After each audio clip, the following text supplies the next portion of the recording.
সালামু আলাইকুম।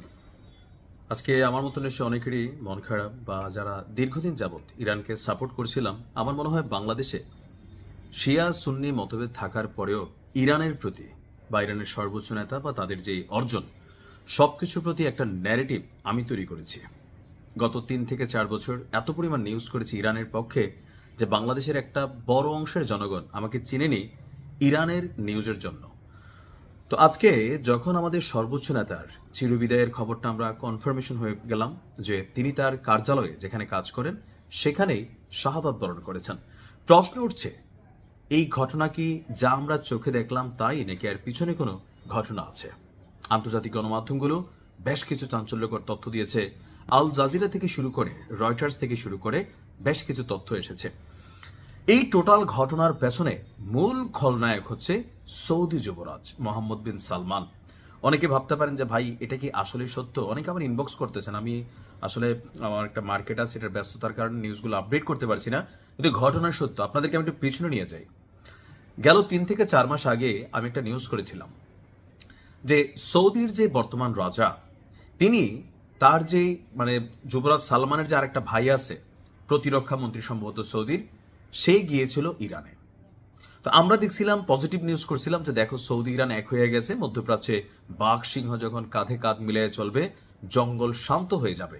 কিন্তু পরবর্তী সময়ে আন্তর্জাতিক গণমাধ্যমে প্রকাশিত হলো ওই সফরের মধ্যে বাদশার লিখে একটা চিঠি নিয়ে গেছিল ইরানের কাছে কি যে আমেরিকার সাথে পাঙ্গা নিও না, ওই পরমাণু কর্মসূচিটা বন্ধ করে ফেলো। এখন সৌদি কেন ইরানের পরমাণু কর্মসূচি বন্ধ চায়? কারণ সৌদি জানে যে মধ্যপ্রাচ্যে তাদেরকে যদি কখনো কেউ টেক্কা দেয় সেই রাষ্ট্রটার নাম হচ্ছে ইরান। এমনকি আমাদের কি বলা হয় যে এই শব্দগুলো নিলেও তো ভেজাল, বীরদের একটা পার্ট ইয়েমেনে যারা বসবাস করে, নিশ্চয়ই নাম বুঝতে পারছেন। তো এখানেও কিন্তু ইরান তাদের একটা প্রক্সি টিম পালন করে যারা বিভিন্ন সময় ইরানের পক্ষে লড়াই করে। এই প্রক্সি টিমের আবার মাঝে মাঝে সৌদির সাথে ভেজাল, এখানে দুইটা গ্রুপ আছে। তো এটা থেকে সৌদি কিন্তু গেল কয়েক মাস আগে আপনার ইয়েমেনে বড় ধরনের অভিযান চালিয়েছিল, তাই না?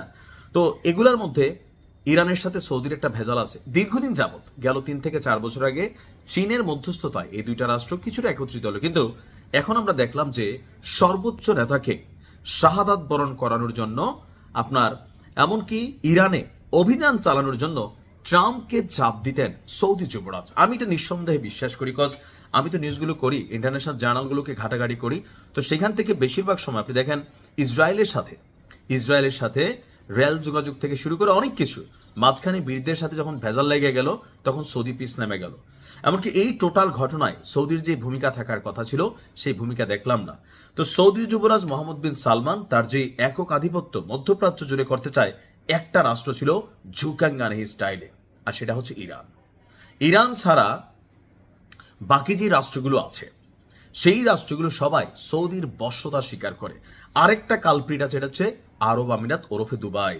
আপনি দেখেন যে আমেরিকার সাথে যত ধরনের সাপোর্টিং ইস্যু দুবাই দিচ্ছে, ইরানের সাথে দুবাইয়ের ভেজাল আছে, অর্থাৎ আরব আমিরাতের ভেজাল আছে। এমনকি ইরানের পারমাণবিক শক্তি সক্ষমতা নিয়ে পশ্চিমা বা ইসরায়েলের যতটুকু সমস্যা তার চেয়ে 10 গুণ বেশি সমস্যা এই আরব রাষ্ট্রগুলোর। কারণ তারা মনে করে যে বসের সাথে ঠিক থাকা মধ্যপ্রাচ্যে রাজত্ব করতে হলে এখানে বসকে পাত্তা দ্বারা যে রাষ্ট্রটা one and only Bluetooth man আমাদের সর্বোচ্চ নেতা, তাকে শেষ করে দিতে হবে। কজ আমি আমার ব্যক্তি জীবনেও দেখছি একজন মানুষ পুরো একটা সিস্টেমকে আপনার যেমন আপগ্রেড করতে পারে আবার ডেস্ট্রয়ও করতে পারে। আমি বাংলাদেশের উদাহরণই দিই। শেখ হাসিনা যখন বাংলাদেশে ছিলেন এবং এই যে বাংলাদেশে নাই, পার্থক্য কি? একজন নেতার অভাব। তারেক রহমান বাংলাদেশে ছিলেন, বাংলাদেশে নাই। এখন পুরো বাংলাদেশে বিএনপি সাহস শক্তি পাচ্ছে কেন? তারেক রহমান দেশে আছেন। কর্মীরা কিন্তু এই দেশেই ছিল, শুধু নেতা ছিল না। একজন নেতার উপস্থিতি, একজন নেতার অনুপস্থিতি একটা সিস্টেমকে, বললাম না যে এখানে ভাইব দিতে পারে।